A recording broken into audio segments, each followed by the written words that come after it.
വിശുദ്ധ യൂദാസ് എഴുതിയ ലേഖനം 1-ാം അധ്യായം 18 മുതൽ 20 വരെ. തങ്ങളുടെ ദുഷ്ടമായ അധമവികാരങ്ങൾക്ക് അടിമപ്പെട്ട് ജീവിക്കുന്ന പരദൂഷകർ അവസാന നാളുകളിൽ വരും.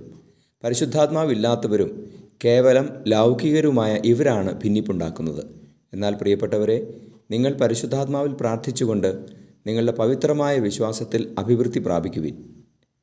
പരിശുദ്ധ പരമ ദിവ്യകാരുണ്യ എന്നേരവും ആരാധനയും സ്തുതിയും പുകഴ്ചയും ഉണ്ടായിരിക്കട്ടെ.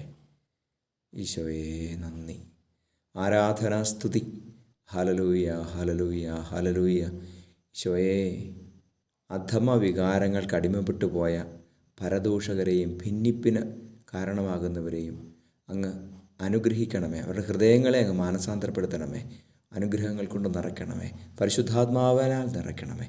നമ്മുടെ കർത്താവ് മിശിഹായുടെ കൃപയും പിതാവായ ദൈവത്തിൻ്റെ സ്നേഹവും പരിശുദ്ധാത്മാവിൻ്റെ സഹവാസവും നിങ്ങളോടുകൂടി ഉണ്ടായിരിക്കട്ടെ, ഇപ്പോഴും എപ്പോഴും എന്നേക്കും. ആമേൻ.